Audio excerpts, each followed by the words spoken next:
Bonjour à tous. Donc, effectivement, je vais vous présenter cette analyse sur la perception du risque et les stratégies de prévention dans les CNRS hypergays. C'est une analyse que j'ai réalisée dans le cadre de ma thèse en psychologie sociale sous la direction de Marie Préau et Bruno Spire.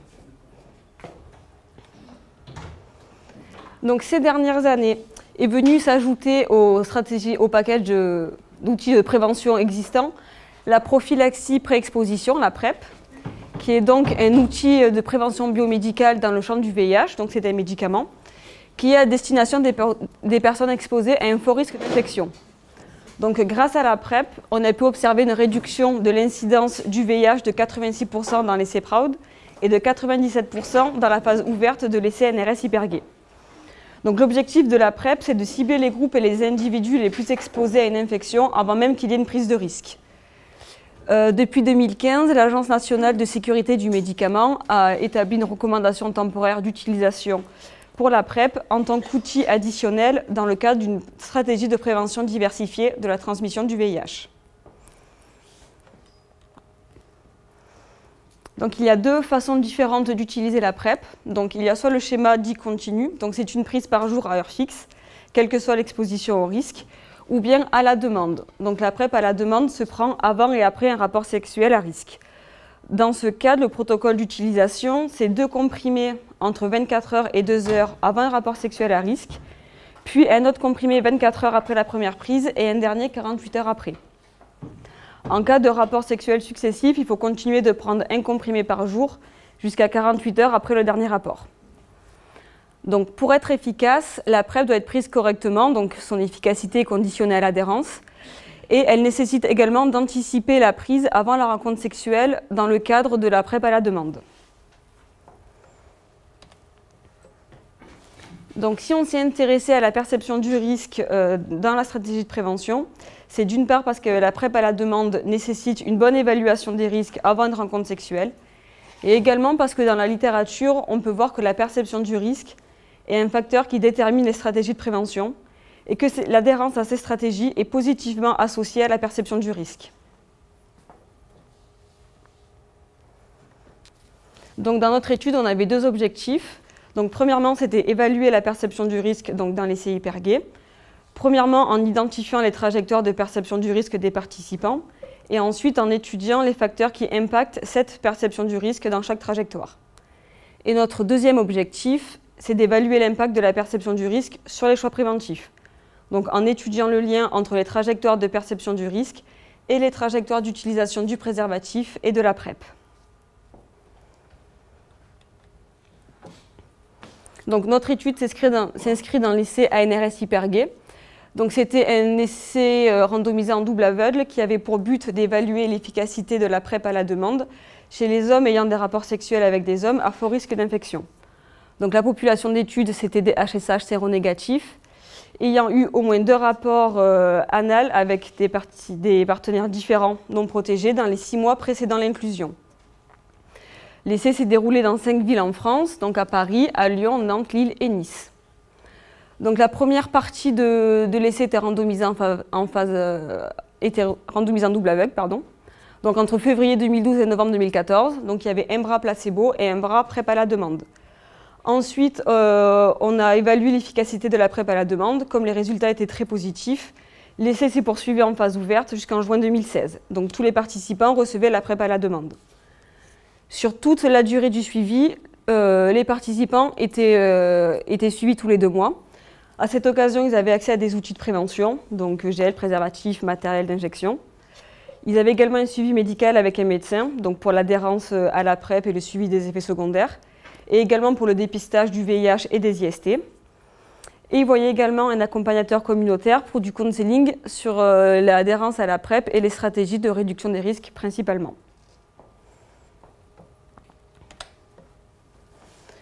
Donc le recueil de nos données.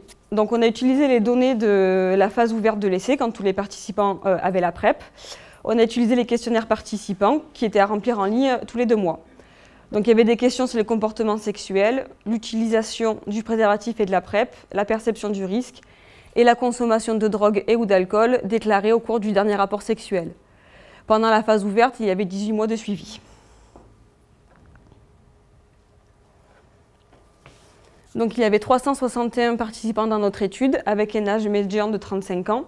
Un peu plus de 90% des participants avaient un niveau d'éducation supérieur au bac, et un peu plus de 80% avaient un emploi.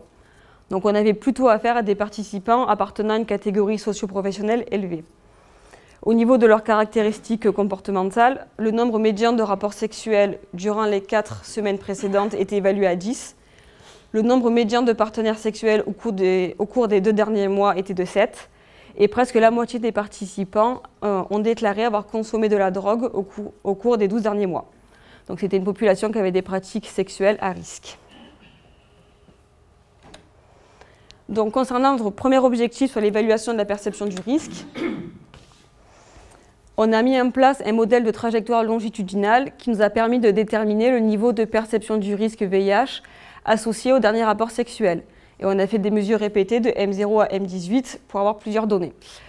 La perception du risque est évaluée sur une échelle allant de 0 à 10. Et notre modèle de trajectoire nous a permis de regrouper les participants ayant une perception du risque moyenne au cours de l'essai. Donc on voit qu'il y a 3 groupes distincts. Le premier avec une première trajectoire avec une perception du risque élevée, qui regroupait un peu plus de 7% de notre échantillon, avec une moyenne de perception du risque de 7,5 au cours du suivi. Une deuxième trajectoire perception modérée, avec 30% de notre échantillon, et une moyenne de perception du risque d'un peu plus de 4,5. Et une dernière trajectoire, faible perception, avec 62% de notre échantillon, et une moyenne de perception du risque au cours de l'essai de 2,2. Donc pour évaluer les facteurs qui viennent influencer la perception du risque dans chaque trajectoire, donc qui viennent expliquer les fluctuations de perception du risque dans une même trajectoire, on a fait une analyse multivariée. Donc on peut voir que le nombre de partenaires sexuels au cours des 2 derniers mois est associé à une augmentation de la perception du risque dans toutes les trajectoires. Donc au plus les participants rapportent de partenaires sexuels, au plus ils perçoivent du risque. Le fait d'avoir un rapport anal réceptif est également associé à une augmentation de la perception du risque dans toutes les trajectoires. Avoir un rapport sexuel dans un lieu public est associé à une augmentation de la perception du risque uniquement dans les trajectoires faibles et élevées. Et enfin, avoir un rapport sexuel sous l'influence de drogue et ou d'alcool est associé à une augmentation de la perception du risque dans les trajectoires faibles et modérées. Et en revanche, il est associé à une diminution de la perception du risque dans la trajectoire perception élevée. Donc on peut voir que la majorité de nos participants avaient une perception du risque plutôt faible et que la consommation de drogue et ou d'alcool a des effets contradictoires selon les trajectoires. Pour les participants appartenant au groupe trajectoire haute perception du risque, la consommation de drogue et ou d'alcool fait diminuer leur perception du risque. Donc on peut supposer que pour ces participants, la consommation est une stratégie de coping pour avoir des rapports sexuels sans avoir le stress d'une infection par le VIH sans inquiétude. Ce serait une façon d'avoir une sexualité plus libérée, plus sous le signe du plaisir que de l'inquiétude. Pour les autres groupes, au contraire, ils seraient conscients qu'ils ont plus de chances de prendre des risques en consommant de l'alcool et ou de la drogue en contexte sexuel. Et enfin, on a pu voir que l'environnement dans lequel les participants ont leur rapport sexuel influence le niveau de perception du risque, les lieux extérieurs au domicile étant associés à une plus grande perception du risque. Donc pour notre deuxième objectif, l'impact de la perception du risque sur l'utilisation de la PrEP et du préservatif, on a aussi calculé des modèles de trajectoire. Donc premièrement pour le préservatif, donc on a vu que les comportements des participants à l'égard du préservatif se regroupaient en 2 trajectoires différentes. Ceux qui ont une haute utilisation du préservatif, qui regroupe à peu près 40% de notre échantillon, avec une probabilité d'utilisation du préservatif qui varie entre 0,4 et 0,6. Et une autre trajectoire, faible utilisation, avec 60% de notre échantillon, et une probabilité d'utilisation qui varie entre 0,1 et 0,2. Donc, pour les trajectoires d'utilisation de la PrEP, donc, on a distingué d'un côté ceux qui utilisaient la PrEP de façon optimale, c'est-à-dire exactement comme le protocole l'avait prévu, et ceux qui ont utilisé la PrEP de façon sous-optimale, c'est-à-dire qu'ils ont quand même pris la PrEP, mais pas de façon exacte comme c'est recommandé. Et de l'autre côté, on a mis les participants qui n'avaient fait aucune prise. Et là, on peut voir qu'il y a deux trajectoires différentes. Ceux qui utilisent la PrEP de façon systématique, avec 70% de notre échantillon, et une probabilité d'utilisation très haute qui varie entre 0,9 et 0,98. Et une autre trajectoire, utilisation non systématique de la PrEP, avec 30% de notre échantillon et une probabilité d'utilisation qui varie entre 0,2 et 0,5 au cours de l'essai. Donc pour évaluer la probabilité d'avoir un comportement préventif en fonction de la perception du risque, on a réalisé un modèle de trajectoire jointe. Donc concernant le préservatif, on peut voir que au plus la perception du risque augmente, au plus les participants ont tendance à ne pas utiliser de façon systématique le préservatif. Donc la ligne bleue claire croît avec la perception du risque, c'est la trajectoire faible utilisation. Et à l'inverse, la trajectoire haute utilisation du préservatif décroît avec le niveau de perception du risque. Donc la perception du risque n'impacte pas positivement l'utilisation du préservatif. Concernant la probabilité d'utiliser la PrEP en fonction de la perception du risque, là on observe l'effet inverse. La prise de PrEP est croissante avec le niveau de perception du risque. Donc au plus la perception du risque augmente et au plus les participants ont une utilisation systématique de la PrEP. Et on peut voir que les individus qui ont la perception du risque la plus élevée prennent systématiquement la PrEP. Donc la faible utilisation du préservatif dans cette trajectoire est complètement compensée par une utilisation systématique de la PrEP par ces participants. Donc on a vu que la perception du risque impactait positivement que l'utilisation de la PrEP. Donc on s'est demandé pourquoi. Donc l'hypothèse serait que l'utilisation du préservatif dépend de nombreux facteurs en plus du niveau de perception du risque, comme les normes sociales et subjectives, le contrôle comportemental perçu, les attitudes ou les intentions. Et ces facteurs seraient plus influents sur la perception du risque, seraient plus influents que la perception du risque sur l'utilisation du préservatif.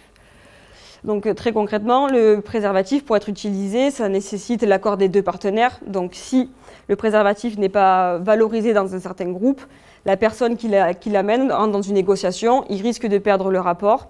Donc en fonction de la confiance en soi qu'il peut avoir ou de ce contrôle comportemental perçu, il y a plus de chances qu'il renonce à l'utiliser. Et ce système cet ensemble de facteurs et de normes est moins influent sur la PrEP car c'est un acte individuel et privé. Les participants ont la possibilité d'utiliser la PrEP sans même en informer leur partenaire. Donc les normes sociales en vigueur concernant la PrEP influencent beaucoup moins le comportement effectif des gens. Donc nos résultats montrent que face à une situation évaluée comme risquée, les participants ont une probabilité élevée d'utiliser la PrEP. Donc ça reflète une adhésion à ce moyen de prévention. La PrEP semble aussi être plus adaptée à la population HSH ayant des pratiques sexuelles à risque que le préservatif. Et donc l'adhésion à la PrEP reflète une volonté pour ces personnes de se protéger face aux risques. Donc l'enjeu pour cette population, c'est d'avoir une bonne évaluation des situations à risque. Donc je remercie tous les participants de l'essai Hypergay, les différentes équipes de recherche qui ont travaillé dessus, et la NRS pour son financement. Voilà, merci.